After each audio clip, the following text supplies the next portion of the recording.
जानते हैं। एपी सिंह को सीमा हैदर से मिलवाने वाले भी तो मनोज शर्मा ही हैं। ये आपको किसने बताया? मैं कह रहा हूँ ये सच्चाई है, पत्रकार हैं, हमारे पास सोर्स है। अब इस बात को आप स्वीकार चैनल पे करोगे तो अच्छी बात है। नहीं, ये सच्चाई है। मेरे पास फोन आया था, बस ठीक है, मैं स्वीकार, पहली बार मैं स्वीकार, मतलब इस पॉडकास्ट को करने का ये ब्रेक मैंने कहीं किया नहीं, लेकिन आप ये मकसद हमारा पूरा हो गया कि मनोज शर्मा जी सीमा हैदर को वकील मैं देखो जो हेल्प, मैं ऐसा नहीं कि मैं उनके लिए, जो भी मुझसे हेल्प मांगता है मैं उसके लिए खड़ा रहता हूँ। क्या लगता है जिस तरीके से कहा जाता कि स्ट्रीम मीडिया पे सरकार का कंट्रोल है, वो चीज़ें नहीं दिखा पाती है जो जनता वास्तव में चाहती है? देखो, ये सरकार कोई भी हो, वो चाहती है कि हमारा गुणगान गाया जाए। अच्छा, सरकारों का फंड है, कोई सी भी सरकार रहे। आप तो स्वतंत्र हो, आप भी करते हो ऐसा? नहीं, यहाँ फ्रीडम है थोड़ा सा। भैया उन्होंने डेट भी मुकर्रर कर दी थी कि 19 तारीख को सरकार गिर जाएगी। हैं? अब ठीक है गुरु, जो ठीक क्यों है? अगर उनके पास फैक्ट था तो सरकार गिरनी चाहिए थी। अब पत्रकार है, उसके पास सोर्स, वो सोर्सों पे तो सोर्स फेल क्यों हो रहे बार बार? वीवर बटा हुआ है, वीवर बटने के चक्कर में जो क्रिएटर्स है वो उनको वही परोस रहा है। अच्छा, देखो, जिसको दारू की लत लग गई, गांजे की लत लग गई, वो गांजा ही पिएगा, दारू पिएगा। जिसको ब्रांड भी आजकल देखो, जिसको जिस ब्रांड की चाहिए उसको मिलती है, वो चाहिए, नहीं तो दिक्कत परेशान करते हैं। मैंने सब लिया। उसके पति के साथ संबंध क्यों बिगड़े? मोहब्बत नहीं करता था। मैंने कहा मोहब्बत नहीं करता तो 4 बच्चे कैसे आ गए? लोगों के मन में सवाल था ये। हालांकि सवाल थोड़ा सा रूड, अलग तरह का है, लेकिन उसने बताया, वो रोई भी है मेरे साथ, मेरे इंटरव्यू में। बोला कि बच्चे पैदा करना क्या होता है? बच्चे पैदा कर, औरत से पूछता थोड़ी है कोई बच्चे पैदा करना। बच्चा संबंध बनाया, बच्चा रह गया, बच्चा पैदा हो गया।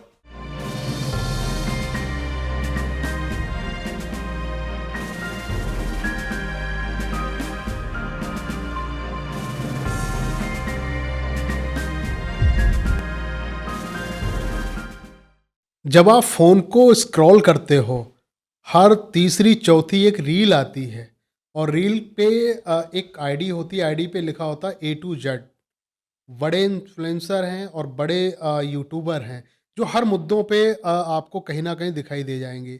एक पाकिस्तान से महिला आई थी जिनका नाम था सीमा हैदर। उनकी पहली स्टोरी को ब्रेक करने वाले जिनका नाम है मनोज शर्मा। और इनको आपने इरफान खान, अभिनीत जी एक पिक्चर आई थी मदारी, उसमें इन्होंने रिपोर्टर की हल्की सी भूमिका भी की थी। आज हमारे साथ पॉडकास्ट में बातचीत करने के लिए मनोज शर्मा हमारे साथ में हैं। मनोज जी, आपका बहुत बहुत स्वागत। धन्यवाद सर। आप हमारे बुलावे पे स्टूडियो पे आए और तमाम सारी आपसे आज बातें होंगी। आप पूर्व में पत्रकार भी रह चुके हैं, अब अपना एक साम्राज्य लेके आगे चल रहे हो जिसमें सीमा हैदर भी आती हैं, जिसमें क्रिकेटर भी आते हैं, सारे आते हैं। तो ये बदलाव जो आपने करा, पहले अच्छे थे या अब अच्छे हो? देखिए सर, कई चीजें हैं, समय के साथ चीजें बदली हैं। समय के साथ मीडिया भी बदला है, उसका तासीर और उसका प्रभाव और उसका फेस दोनों चीज बदली है।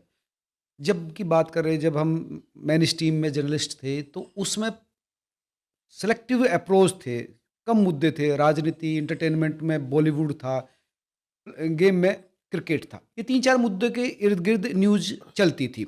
लेकिन आज आम लोग जो है बदलाव देखना चाहते हैं, छोटी छोटी चीज़ों में इंटरेस्ट होते हैं, लोकलाइज मुद्दों को देखना चाहते हैं। मेन स्ट्रीम उन लोकलाइज मुद्दों को स्पेस नहीं दे पाता। मेन स्ट्रीम की एक लिमिटेशन है।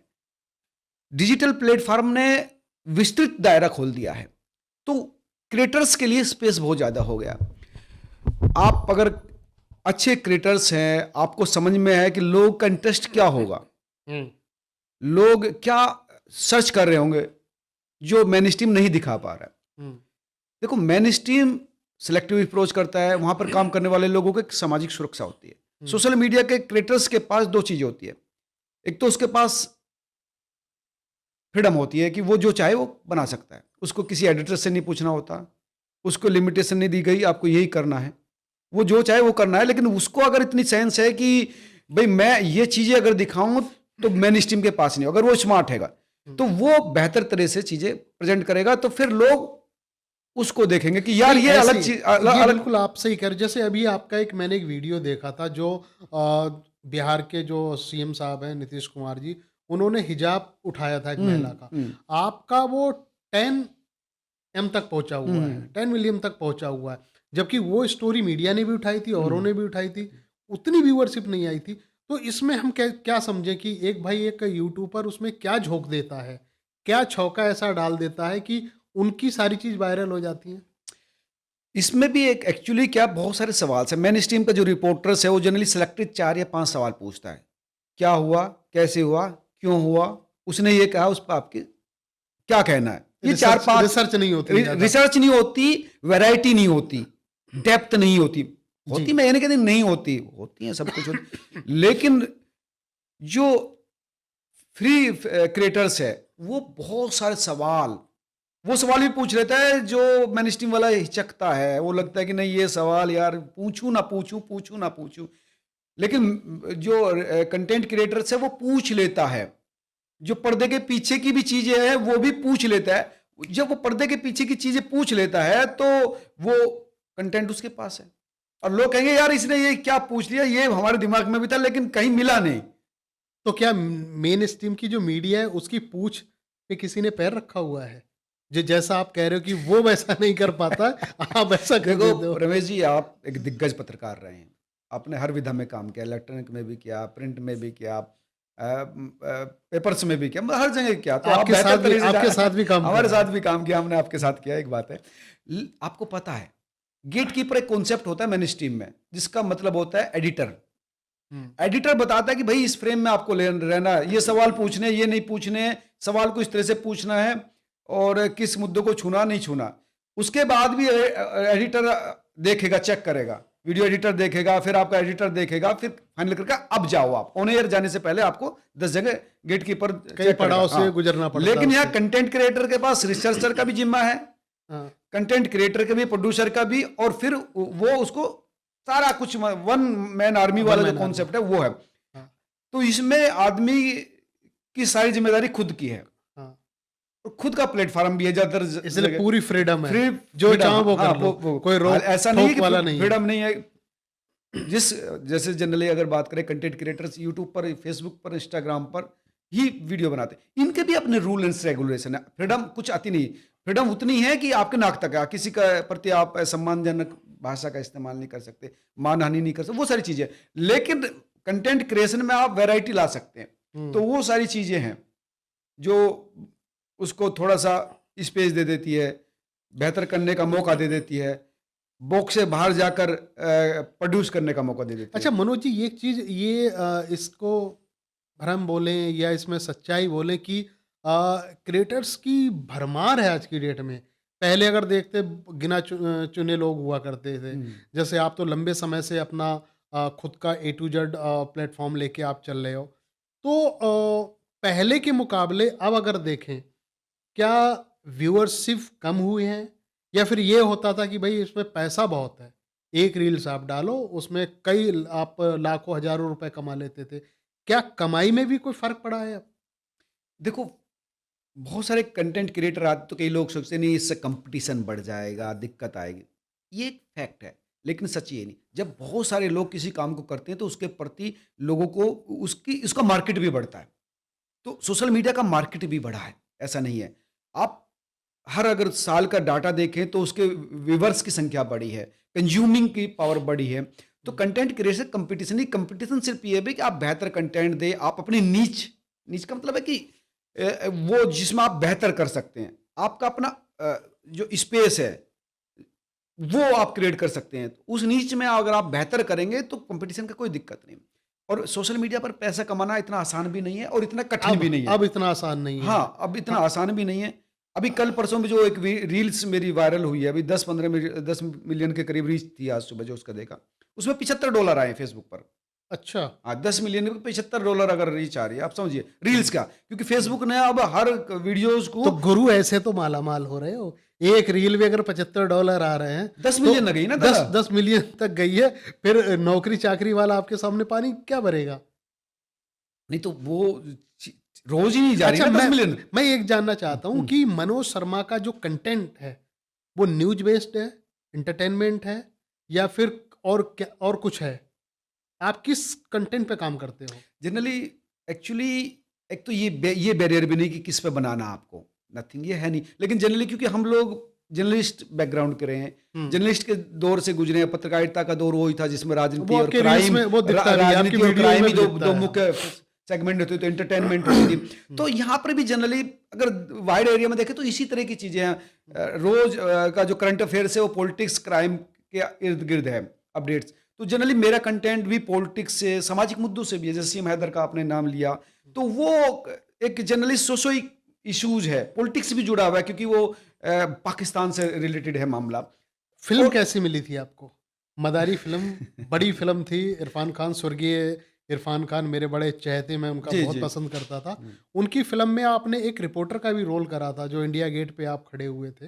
वो एक्चुअली निर्भया केस आपको पता हो, हम्म, बहुत तकड़ा उस समय पूरा देश उठ गया था कांग्रेस के सरकार के खिलाफ, और हम भी रिपोर्टिंग कर रहे थे उस दौरान निर्भया केस। हम्म, इंडिया गेट पर बड़ा प्रोटेस्ट था, हम्म, तो वहाँ हम जाते थे, तो वहाँ पर ये यूनिट आई हुई थी शूट करने के लिए, फिल्म मदारी की शूट करने के। तो इनको एक ऐसा फेस चाहिए था, ऐसा चाहिए था जो लगे कि गंभीर, मतलब वो फ्रेम में जो लगता है कि वो रिपोर्टर दिख रहा है, मतलब इफेक्टिव। तो वो मैं वहां पर रिपोर्टिंग करता, तो मुझे पता भी नहीं था कि ये इन्होंने मुझे शूट कर लिया। अच्छा। हाँ, तो इन्होंने अच्छा। छुप कर शूट किया, हाँ, पिक्चर वालों ने अचानक शूट कर लिया। अचानक शूट कर लिया। हाँ, मतलब चेहरा इतना खूबसूरत लगा नहीं, उनको। मैं चेहरे की बात नहीं कर रहा हूँ, वो पता नहीं क्या हुआ, कैसे हुआ, उन्होंने, मुझे तो पता तब चला जब वो फिल्म में आया और लोगों ने मुझे फोन किया। मुंबई में मेरे दोस्त थे, उन्होंने कहा कि यार फिल्म कब की तुमने? हाँ। मैंने कहा मैंने तो कभी फिल्म नहीं की। हाँ, बोला यार तुम तो आए हो टीजर में हो, तुम टीजर जो एक्चुअली वो फिल्म हाँ, का हाँ, टीजर आया जो था, टीजर आया था हाँ, उसमें भी हाँ, आपका हाँ, फोटो तो है। टीजर में मेरे था। मैंने कहा यार ऐसे तो कोई नहीं। बोला यार इरफान खान की फिल्म में तुम आए हो। हम्म, तो मैंने कहा भेजो यार मुझे। उस समय तो देखा तो वहाँ वो यार मैं ही हूँ, आईडी भी मेरी है। और आप जानते होंगे A to Z में शाम जो उस समय हमारा कैमरा पर्सन होता था, शाम था और मैं था। अच्छा। हाँ, अच्छा। तो उस समय वो छुप के उन्होंने, मुझे लगता है उन्होंने कई पत्रकारों का वो स्किन टेस्ट जो कहते हैं लिया होगा, तो उन्हें लगा कि ये ठीक ठाक जम रहा है। ठीक ठाक तो है। वो उन्होंने उस समय गुस्सा चेहरे पे था, रोष था, हाँ। वो एक भाव उन्होंने उसको यूज कर लिया। हाँ, नहीं, मनोज शर्मा आज तो थोड़ा बुढ़ा गए हैं, लेकिन उस समय तो जवान भी थे ना। कह सकते हैं हाँ। बुढ़ापा आपको लग रहा हो, मुझे तो नहीं लग रहा। चेहरा मैं उस समय बड़ा गोल मटोल एकदम बढ़िया। हमने तो जवानी वाले मनोज शर्मा को हमने उम्र देखा। कुछ देती है तो सर लेती भी है, तो हाँ, ये तो है। अच्छा, दूसरी चीज मैं मनोज जी आपसे जानना चाहता हूँ, क्या लगता है जिस तरीके से कहा जाता कि स्टीम मीडिया पे सरकार का कंट्रोल है, वो चीजें नहीं दिखा पाती हैं जो जनता वास्तव में चाहती है। क्या इस सच्चाई से वाकिफ हैं आप? देखो यह सरकार कोई भी हो, वो चाहती है कि हमारा गुणगान गाया जाए। अच्छा, सरकारों का फंड है, कोई सी भी सरकार रहे आप हो। तो स्वतंत्र हो, आप भी करते हो ऐसा? हैं? आप भी नहीं करते नहीं, हो? यहाँ फ्रीडम है थोड़ा सा, यहाँ पर फ्रीडम है। तो जैसे- गुरु, मैं यही तो पूछ रहा हूँ आपसे क्यों, हम तो चैनल चलाते हैं। हाँ। हम तो चैनलों वाले हैं, हम अपनी बात जानते हैं। आप अपनी बात बताओ ना, आप हमारे बारे में क्या सोचते हो भाई? वो चैनल जो चला रहे हैं उनके बारे में क्या वास्तव में आप समझते हो कि जैसे बाहर गोदी मीडिया कहा जाता, पता नहीं क्या क्या बोला जाता है? गोदी मीडिया टर्म है जो राइट विंग या हिंदुत्ववादी पत्रकारों के लिए इजाद की गई है रवीश कुमार। एक्चुअली है क्या रमेश जी, पत्रकारिता अब डिवाइड हो गई है। हम्म, प्रो मोदी, सपोर्टर मोदी, ये इस तरह का एंटी मोदी, वो जो सेगमेंट है ना, वो चीजें हो गई है। मतलब उसको क्रिटिसाइज कहते हैं, जिसको आप कह रहे हो ना, दो भागों में। एक तो चरण वंदना वाली हो गई मीडिया, और दूसरा हो गया जो रियल क्रिटिसाइज अगर करता है सरकार की, अगर किसी योजना पे अगर आलोचना है तो वो आलोचना ही होनी चाहिए। अगर उसको आप राइट या लेफ्ट विंग में अगर बांट दो तो ये मुझे लगता है पत्रकारिता के पेशे के बहुत खिलाफ माना जाएगा। देखिए, आजादी के बाद लगभग 10-15 साल 20 साल बाद पत्रकारिता का क्षरण शुरू हो गया, जब से कमर्शियलाइजेशन हो गया, बड़े इंफ्रास्ट्रक्चर के मीडिया चैनल्स आने लगे जिसमें सैकड़ों करोड़ या हजारों करोड़ का इन्वेस्ट होता था। तो वो जो बनिया आता ना, उसको पत्रकारिता नहीं, उसको रिवर्स चाहिए। कितना पैसा लगा, 100 करोड़ लगाया है आपने, हाँ, हाँ। तो एक एनुअल जो एडिट होता है कि भाई आया कितना है। बड़े बड़े चैनल्स आए हैं और धराशायी हो गए हैं अगर रिवर्स नहीं आया। तो कोई भी पत्रकारिता में जो बड़ा बजट लेकर आ रहा है, भाई हम तो कह सकते हैं भाई हमारी छोटा सा इन्वेस्टमेंट था, हमने किया, ठीक नहीं चला तो कुछ और कम कर लिया। लेकिन जो बनिया 100 करोड़ रुपए लगाएगा, 1000 करोड़ रुपए लगाएगा, उसका डबल चाहेगा। उसका डबल चाहेगा। वो कहाँ से आएगा? वो आएगा सरकारों से। विपक्ष भी खर्च करता है, ऐसा नहीं विपक्ष भी करता, लेकिन सरकारों से कब सरकार देगी? विज्ञापन भी देगी, खबरों पर भी उनका इफेक्ट दिखना चाहिए। मैं ये नहीं कहता हूं कि कोई सी सरकार दूध की दूध, नथिंग। आज़ादी के बाद चाहे कांग्रेस की सरकार हो, चाहे ये सरकार हो वर्तमान, सब चाहते हैं कि भाई उसका उजला फेस दिखाया जाए। क्रिटिसिज्म कोई पसंद नहीं करता, ये सब कहने की बात है कि हम क्रिटिसिज्म के खुले हैं, ये ऐसे नहीं। सब चाहते हैं अच्छी अच्छी बात करें, क्योंकि अच्छी बात करेंगे तो लोग अच्छा समझेंगे, सरकार को अच्छा समझेंगे तो वोट देंगे। अंतोगत्वा हर कोई सत्ता चाहता है, और सत्ता तब मिलती है जब लोग उसको वोट देते हैं। तो ये एक फैक्ट है, इसमें कोई दो राय नहीं। सब लोग अपनी वाहवाही करवाना चाहते हैं। मेन स्ट्रीम मीडिया का बजट ज़्यादा है, उसको बजट ऐड मिलते हैं सरकार के थ्रू, तो वो सारी चीज़ें। भविष्य क्या देखते हैं आप मीडिया का? देखो, दोनों मीडिया है और दोनों मीडिया जरूरत भी है समाज नहीं, की। मीडिया तो गुरु बट गई है। इलेक्ट्रॉनिक मीडिया जिसकी ताकत है उसका विजुअल, एक प्रिंट हो गया जिसकी ताकत है उसकी कलम, और एक सोशल मीडिया जिसके ऊपर मुझे लगता है किसी का प्रतिबंध नहीं है, किसी का पहरा नहीं है, जो आया उड़ेल दिया, चाहे वो अच्छी नहीं हो नहीं, चाहे खबर एक्चुअली हुई। क्या रमेश जी, यहाँ पर भी और स्थिति खराब है। यहाँ पर भी आप मुझे ऐसे 3 ऐसे नाम बता दीजिए कि जो फ्रीडम फ्री काम करते हो, बैलेंस कर नहीं। अगर हम बैलेंस दिखाएंगे तो हमको व्यू, एक्चुअली क्या होता क्या है, यहाँ पर क्रिएटर से ज्यादा जो व्यूवर्स है ना वो डिवाइडेड है, लोगों की मानसिकता बदली हुई है। आप बैलेंस खबर दिखाइए, आप गली के मुद्दे उठाइए, आपको वीडियो कोई देखेगा नहीं। आप बैलेंस बात कीजिए, आप दोनों को, आप राहुल गांधी को भी गाली दीजिए, आप मोदी को गाली दीजिए, आपकी वीडियो को कोई देखेगा नहीं। आप राहुल गांधी को वीडियो देखिए, गाली दीजिए, आप मोदी को गाली दीजिए, आपका व्यूवरशिप बन जाएगा। नहीं, ये संस्कृति हमारे चैनल में है। हम किसी को न भाव देते हैं ना किसी के खिलाफ, जो है वही नहीं हमारा कह रहा, स्टाफ, वो आपका हम लोग। चैनल तो ठीक है, हाँ। अच्छा है, मैं आपके चैनल को नहीं इसमें कह रहा, लेकिन आपके चैनल से अलग हटके भी बहुत सारे चैनल्स हैं।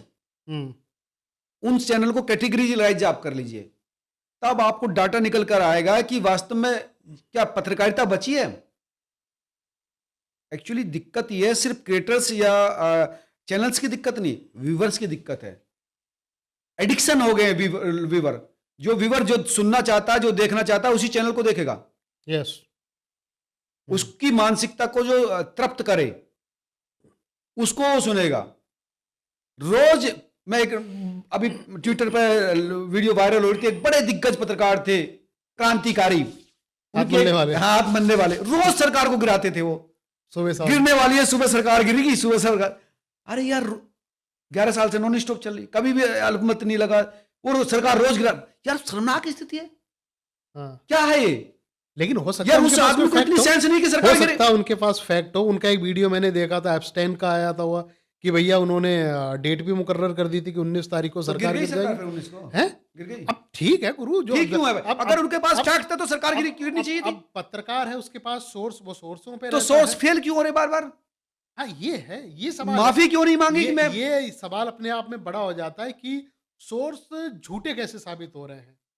और रही बात, सोर्स झूठे साबित नहीं हो रहे, मैं आपको कह रहा हूं सर, ये एक्चुअली क्या सोशल मीडिया डिवाइडेड है। लोग अपने व्यूवर्स को सेटिस्फाई करना चाहते हैं। मैं दो चीजें, एक बस मैं मैं बहुत गंभीरता से बात कर रहा हूं और हवाबाजी की बात नहीं कर रहा हूं। व्यूवर बटा हुआ है, व्यूवर बटने के चक्कर में जो क्रिएटर्स है वो उनको वही परोस रहा है। अच्छा, देखो, जिसको दारू की लत लग गई, गांजे की लत लग गई, वो गांजा ही पिएगा, दारू पिएगा। जिसको ब्रांड भी आजकल देखो, जिसको जिस ब्रांड की चाहिए उसको मिलती है, वो चाहिए नहीं तो दिक्कत परेशान रहता है। जिसको गांव का ठर्रा चाहिए, हाँ, वो उसमें सेटिस्फाई है। तो उसको अपनी दुकान चलाने के लिए ये थंबनेल में लिखना ही है, सरकार फला तारीख को गिरने वाली है, फला तारीख को गिरती मिलियन चली जाएगी वीडियो, ये रीच आ जाएगी। झूठी खबरें हमारे जैसे व्यूअर्स क्रिएटर्स के लिए बड़ी दिक्कत है। हम लोग जनरली कोशिश करते हैं कि झूठी खबरें ना चलाएं। मनोज शर्मा जी के साथ एक चीज और इंटरेस्टिंग जुड़ी हुई है, वो आपको मैं बताना चाहता हूँ। सीमा हैदर नहीं, हमसे नहीं जुड़ी हुई, आप क्या गलत है, ये हमसे नहीं जुड़ी, हम उस खबर को फॉलो करते हैं। मनोज शर्मा जी ने एक नहीं कम से कम हजारों वीडियो बनाए होंगे आपने, और सबसे पहले आप ही ने खोजा, सबसे पहले वीडियो आपने ही दिखाना शुरू करा। मैं अगर सच्चाई जानना चाहूँ उस लेडी की क्या है, क्योंकि एजेंसियां भी लगी हैं, पुलिस भी लगी है, सारी चीजें, और मैं जब देखता हूँ कि हर चौथा वीडियो आप ही का होता है, उनका बना हुआ, आप होते हैं या आपके साथ में एपी सिंह साहब होते हैं। नहीं, एपी सिंह तो उनके एडवोकेट हैं, वो तो बाद में मैं एक पत्रकार होने के नाते एपी सिंह को सीमा हैदर से मिलवाने वाले भी तो मनोज शर्मा ही हैं। ये आपको किसने बताया? मैं कह रहा हूँ, ये सच्चाई है, पत्रकार हैं, हमारे पास सोर्स है। अब इस बात को आप स्वीकार चैनल पे करोगे तो अच्छी बात है, नहीं, ये वरना सच्चाई है। मेरे पास फ़ोन आया था एक बस ठीक है, मैं स्वीकार हाँ, पहली बार मैं हाँ, स्वीकार मतलब इस पॉडकास्ट को करने का ये ब्रेक हमारा मैंने कहीं किया हाँ, नहीं, लेकिन आप हाँ, क्योंकि ये मकसद हमारा पूरा हो गया कि मनोज शर्मा जी सीमा हैदर को वकील मैं देखो मुहैया जो हेल्प, कराने मैं वाले ऐसा नहीं कि मैं उनके लिए जो भी मुझसे हेल्प माँगता है मैं उसके लिए खड़ा रहता हूँ। हैं। हुँ। तो क्या लगा आपको उस समय जब सीमा हैदर नेपाल के रास्ते भारत में दखल होती है? आपकी पहली स्टोरी के बारे में बताओ, आपने कैसे आपको पता चला कि कोई सीमा हैदर नाम की लेडी यहाँ पे आ गई, और पहले आपने क्या पूछताछ, क्या बातचीत करी थी? रमेश जी, ये प्रिंट मीडिया में छपी थी खबर कि इस तरह से एक लेडी है जो पाकिस्तान से आई है और वो रह रही है, इस तरह की बेसिक चीज़ें पड़ी थी। और जैसे मैंने कोशिश की कि यार जाना चाहिए उस गाँव में। हाँ, भयानक बरसात हो रही थी, अगस्त का शायद महीना था वो। हाँ, भयानक बरसात थी, तकड़ी बरसात, हाँ। दिल्ली से लेकर यूपी तक चल रही थी बरसात। मैंने कहा यार जाना तो पड़ेगा, लेकिन बरसात बहुत भयानक है। हुँ। मैंने गाड़ी निकाली और अपने कैमरा पर्सन को कहा कि बैठिए। बोला सर इस बरसात में कहाँ रहेगा? मैं कहा, कहीं भी नहीं। अब हम गए तो वहाँ पर भी भयानक बरसात थी। ग रघुपुरा व के आस-पास और में, हाँ। मीडिया का भी बहुत ज़्यादा जमावड़ा था। मैंने इस टीम से लेकर तमाम लोग वहाँ पर पहुँच चुके थे। हुँ, हुँ। बेसिक चीज़ आ गई थी। हुँ। लेकिन हमको वो चाहिए था जो वो लोग नहीं दे पा रहे नहीं थे। दे पा रहे। नहीं, ये तो चीज़ें हैं, क्रिएटर्स जो थे ना, उन्होंने चीज़ें निकाली, हाँ, एक-एक चीज़ें निकाली। हुँ। हाँ, तो हमने फिर उनसे जुड़ी हुई तमाम चीज़ें पूछी। वो बेसिक सवाल पूछ रहे थे, लेकिन हमने थोड़ा गहराई से पूछा। हाँ, लव स्टोरी कैसे डेवलप हुई? लप्पू सा सचिन है तो फिर तुम कैसे फँसी? ये मोहब्बत, तुम इतनी एडवांस हो। वो तो बेचारा बोल नहीं पाता था, अब भी कम ही बोल पाता है। हुँ, सचिन। और वो इस तरह से बात करती है कि जैसे कि बहुत इंटेलेक्चुअल बात करती है सीमा जो है। हाँ, हाँ, तो वो जो लोगों के मन में द्वंद था कि वो जासूस हो सकती है, हुँ, ये सवाल कोई नहीं पूछ रहा था। हाँ, सब पूछ रही थी कैसे आई, ये आई, वो सीधे कोई पूछ नहीं रहा था। मैंने कहा सीमा तुम जासूस हुई तो क्या होगा? हाँ, तो ये सवाल ऐसे थे। और कैसे तुम इसकी मोहब्बत में फँसी, और ये हुँ, लड़का तो इतना खूबसूरत नहीं, मतलब वो दो कई सवाल ऐसे थे जो किसी हाँ, ने पूछे ही नहीं थे। हाँ, मन में, मैं नहीं कहता कि मेरे ही मन में थे, वो सबके मन में भी हो गए। हाँ, लेकिन हेजिटेशन थी कि यार ये कैसे पूछे किसी। हाँ, तो वो कई ऐसे सवाल थे जो मैंने उनसे पूछा। हाँ, और कल भी जो एक मैंने पूछा कि मनोज, वो उसने बोला कि भैया आपने ही कहा था कि बहुत सारे लोग कहते थे कि ये टिकेगी नहीं, ये भागेगी भी। अब मैं आज भी खड़ी हूँ। हाँ, वो तमाम चीज़ें ऐसी थी जो आउट ऑफ द बॉक्स थी। पत्रकार जनरली पूछते भी नहीं है। उन्होंने ये पूछी कैसे आई, कितने पासपोर्ट है, कहाँ रुकी, वो थी वो तमाम चीज़ें। लेकिन मैंने उसके एक आम व्यक्ति के मन में जो क्यूरियोसिटी होता है वो उस क्वेश्चन के रूप में उनसे वो भी पूछे। हुँ, तो वो सारी चीज़ें मैंने सब लिया। उसके पति के साथ संबंध क्यों बिगड़े? हाँ, मोहब्बत नहीं करता था। मैंने कहा मोहब्बत नहीं करता तो 4 बच्चे कैसे आ गए? हाँ, लोगों के मन में सवाल था ये। हाँ, हालाँकि सवाल थोड़ा-सा रूड अलग तरह का है। लेकिन हुँ, उसने बताया, वो रोई भी है मेरे साथ मेरे इंटरव्यू में। हुँ, बोला कि बच्चे पैदा करना क्या होता है? बच्चे पैदा कर औरत से पूछता थोड़ी है कोई बच्चे पैदा करना। बच्चा संबंध बनाया, बच्चा रह गया, बच्चा पैदा हो गया। हुँ, होता भी है सोसाइटी में, होता क्या? हुँ। महिलाओं की कहाँ इच्छाओं को कोई रिस्पेक्ट दे पाता है? उसका मन भी नहीं है तो तब भी विशेष संबंध तौर बनाने पड़ते हैं। पाकिस्तान में, पाकिस्तान में। पाकिस्तान या इंडिया में यार कैसी बात कर रहे नहीं, हो? हम पाकिस्तान से कैसे तुलना कर लेंगे हम अपने इंडिया में? क्यों? डाटा कौन निकालो ना, कौन पता चल भाई जाएगा भाई आपको। क आप कौन कैसे नहीं, तुलना नहीं करेंगे? ये आप डाटा कैसे निकालें, बात महिलाओं की स्थिति के बारे में बात कीजिए, पता चल जाएगा कैसे पता करते हैं। आजकल अरे घूंघट तो हटा नहीं पाए आप महिलाओं की। कहाँ कौन घूँघट अब करता है? दिल्ली में बैठ के बात कर रहे हैं ना रमेश जी आप? नहीं, दिल्ली में क्या, हम हाँ, राजस्थान आप में यहाँ भी से जाते 50 हैं। किलोमीटर आप चले जाइए ना। राजस्थान मैं को अपने अगर गाँव की बात कर रहा हूँ, मैं मेरठ का रहने वाला हूँ। हाँ, तो मेरठ कोई लंदन में, मेरठ बिल्कुल पास में है। मुझे तो नहीं लगता वहाँ पर मेरठ। भी जो गाँव की बहू है ना, हाँ, अगर वो टीचर है तो हाँ, घूंघट निकाल के जाएगी वो। हाँ, बिना घूंघट के जा नहीं सकती वो। हाँ, अगर उस गाँव में ही वो पोस्टेड है तो अगर उसके पास का आस-पास का कोई ससुर आ गया तो खड़ी हो जाएगी घूंघट करके। ऐसी नहीं होगी वो बात कर लेगी। ये स्थिति मैं हाइली एजुकेटेड वुमन्स की बता रहा हूँ। नहीं, ये तो चलो मुद्दा बहुत पेचीदा हो जाता अरे है, बहस वाला पेचीदा मुद्दा कहाँ हो होगा जाता जब आप घूंघट नहीं हटवा पाए, महिलाओं को इतना सम्मान नहीं दे पाए कि वो पर्दा हटा के समाज का सम्मान कर ले, तो आप फिर उसकी इच्छा पूछेगा पति? है। अरे वो सीमा हैदर है, सीमा हैदर से हमारे यहाँ की महिलाओं को क्यों जोड़ रहे हो? सीमा हैदर ठीक है, अरे उन्होंने विवादित बयान दिया कि भाई मेरा पति मेरे से प्यार नहीं करता था, और आपने सही सवाल करा, फिर इतनी औलादें कैसी हो गई हैं। लेकिन ये तो कहानी पाकिस्तान छूट जाती है। जब इंडिया में वो दाखिल हो जाती है, सचिन, जिसको लप्पूसा सचिन, पता नहीं क्या-क्या बताया जाता है, उनकी बगल की महिला उनको बोल देती है। आपने एक सवाल सचिन से भी करा था, "तुम क्या खाते हो, जो इतने सारे बच्चे पैदा कर दिए?" तो उनसे भी तो आपने पूछा था। हाँ, पूछा था मैंने, वो सवाल पहले तो बच्चे नहीं हो रहे थे, अब हाँ, बच्चे रुक नहीं रहे, दोनों कॉन्ट्राडिक्ट है ना मामला। हाँ, पहले तो काफ़ी देर तक ये कोशिश करते रहे कि लगे, मैंने पूछा बच्चे पैदा क्यों, ये भी सवाल था कि बच्चे पैदा क्यों नहीं हो रहे? बोले हाँ, कोशिश तो कर रहे हैं। हाँ। मैंने कहा तो फिर फलीभूत क्यों नहीं हो पा रहे? मतलब इतनी अंदर तक मनोज शर्मा घुस गए जाके, अरे मैं बच्चों तक। अंदर तक नहीं घुसा, ये सवाल था समाज के अरे मन में। क्यों नहीं घुसे आप? मैंने आपके वीडियो में देखा, आपने बच्चों से बात करी, उनकी ताकत की बात करी, उनकी पावर की बात करी आपने सब। तो भाई ये सवाल थे सोसाइटी के मन में। या गुरु, एक क्रिएटर या रील्स को वायरल करने का ये तरीका था आपका? ये दोनों चीज़ें रमेश जी, हाँ, ये सवाल भी थे और इस तरह के सवाल पे रील वायरल भी हो जाती है। हाँ, आ गए ये ना। नहीं, नहीं, मैं मैं इसको डिनाई नहीं करूँगा ना, मैं ये सवाल भी थे और हाँ, अच्छा, मनोज जी ये बताओ, सीरियस सवाल आपसे। इन सारी बातचीत में अब तक आप कितने वीडियो बना चुके होंगे सीमा हैदर के? मैं ऐसा नहीं रेगुलर नहीं जाता। मैं इस साल के पिछले साल की बात करूँ तो शायद मैं 1 या 2 बार रघुपुरा गया। तो हुँ, 2-3 बार इंटरव्यू मैंने किया होगा उनका, हाँ, मतलब साल भर। अब शुरुआत में जब सीमा थी, केस चल रहा था, अपडेट आ रहे थे, वो तब उस समय फ्रीक्वेंटली जाना होता था। अब मैं नहीं, रेगुलर तो नहीं जा पाता। लेकिन क्योंकि कोई वीडियो होती है तो वायरल हो जाती है, रील ऐसी है भी कभी भी वायरल हो जाए। मेरी रिसर्च टीम अभी आप पे रिसर्च कर रही थी। तो जब हमने नीचे का खंगाला है ना पिछले साल का, तो हर दूसरी रील आपकी सीमा हैदर के साथ में है। सिर्फ़ मेरे प्लेटफ़ॉर्म की नहीं है दादा। मैं तो बहुत अभी की मेरे बात कर रहा हूँ। एक्चुअली क्या, मेरा एक फ़ेसबुक पेज है जो मनोज कुमार शर्मा मेरे नाम से चलता है। हाँ, वो फ़ेसबुक ने डिमोनेटाइज़ कर दिया। मैंने हाँ, पूछा क्यों कर दिया भाई? हाँ, क्या वजह है? 6 लाख से ज़्यादा उसके फ़ॉलोवर्स हैं। हाँ, बोला कि आपने कंटेंट चोरी। मैंने कंटेंट मेरी एक्चुअली सीमा के ही कई वीडियो थे, 7, 8 से 10 जो 70 मिलियन थे, 60 मिलियन गए हुए थे, वो उठा के दूसरों ने डाल दिए। अच्छा, हुँ। अब उन्होंने डाल दिए, यू फ़ेसबुक सोच रहा है कि वो मैंने चोरी कर रखे। अच्छा, ये भी होता है? ये हो रखा है तो मेरी रील मेरे पेजेज़ पे इतनी नहीं चलती। दूसरे भाई जो है ज़्यादा करे।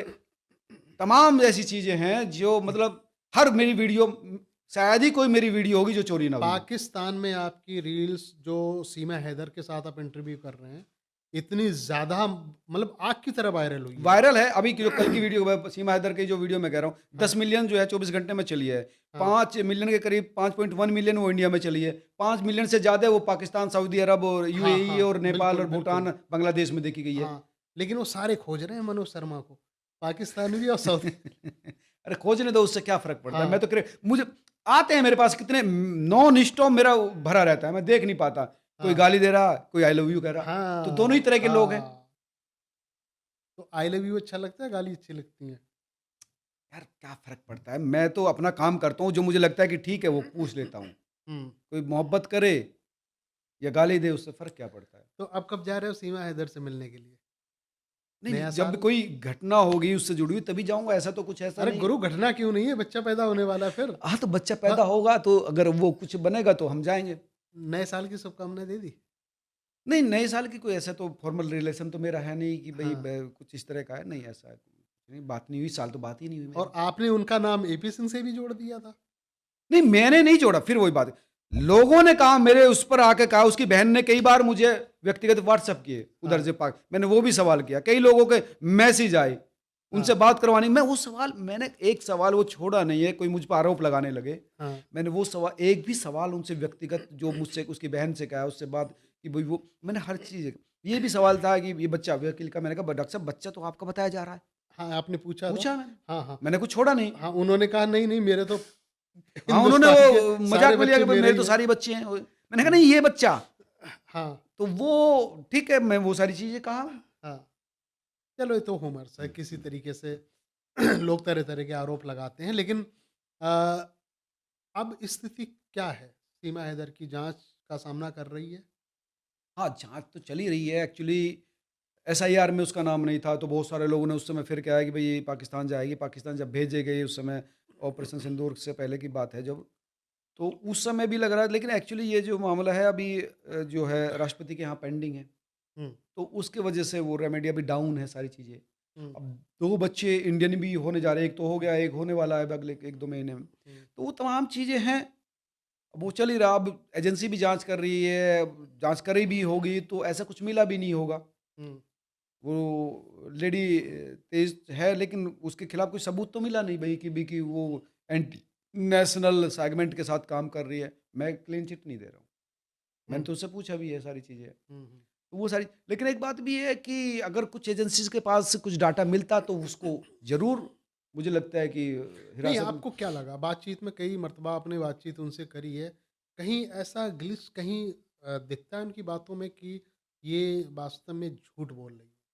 ऐसा महसूस हुआ कभी आपने बातचीत में? नहीं, मैं इस बारे में नहीं कह सकता। मुझे तो मैं इसे ना तो क्लीन चिट दूँगा, ना मैं उन पर आरोप लगाऊँगा। मैं एक रिपोर्टर के नाते मैंने तमाम सवाल पूछे और जाँच करना एजेंसीज़ का काम है, जाँच करना सरकारों का काम है कि वो, क्योंकि मेरे महसूस होने से मतलब नहीं है, फैक्ट क्या है, एजेंसीज़ ने क्या डाटा लिया, वो तमाम चीज़ें उनको, अगर वो अभी तक है तो मुझे लगता है एजेंसी से कुछ मिला नहीं होगा। जिस तरीके से गवर्नमेंट सोशल मीडिया पे लगाम, प्रतिबंध की जब बात करती है, क्या लगता है आपको? फैसला सही है? देखो, रूल एंड रेगुलेशन तो होने चाहिए, ऐसा हुँ, नहीं है। अगर रूल एंड रेगुलेशन नहीं होगे तो बेलगाम हो जाएँगे। अभी जो है ट्विटर एक्स पर जो है लगातार सरकार ने जिस तरह से टाइट किया, अभी अश्लील सामग्री हटनी चाहिए, ये बहुत बुरा, आप किसी भी महिला का फ़ोटो लेकर उसकी अश्लील सामग्री बना रहे हैं, हुँ, उसके सामने कितना बड़ा संकट आ जाएगा, वो आप महसूस कर सकते हैं। कोई कुछ भी बना रहा है, तो रूल्स एंड आप फ्रीडम दीजिए, लेकिन उसको रिस्पॉन्सिबिलिटीज़ के साथ। क्रिएटर को भी समझना चाहिए एक्चुअली है क्या, एक लिमिटेशन ये है ना सर कि बहुत सारे क्रिएटर्स आ गए, आप कह रहे थे कि कंपटीशन है, लेकिन बहुत सारे क्रिएटर्स हैं जिनको पता ही नहीं, इथिक्स का पता नहीं, जर्नलिज्म का रूल्स एंड रेगुलेशन का पता नहीं है, बेसिक जो चीज़ें हैं, बेसिक ट्रेनिंग वो नहीं है, जर्नलिज्म पढ़ा नहीं है, जर्नलिज्म किया नहीं है। बस अगर वो लगता है कि वो, कुछ लोग तो इतने उत्साही भी हो जाते हैं कि वो माइक लेते हैं, किसी के पीछे पड़ जाते हैं, मतलब उनको यही पता नहीं कि आपकी स्वतंत्रता कहाँ है और दूसरे की इज्जत खराब कहाँ पर हो रही है। नहीं, ये क्रिएटर्स को भी पत्रकारिता का पार्ट कहा जाता है। स्वयंभू कह लो या ज़बरदस्ती का कह लो। हम्म। लेकिन इसमें क्रिएटर्स में जो नंगता आई है, मतलब अपने कंटेंट को वायरल करवाने के लिए मतलब किसी भी हद तक वो जा रहे हैं।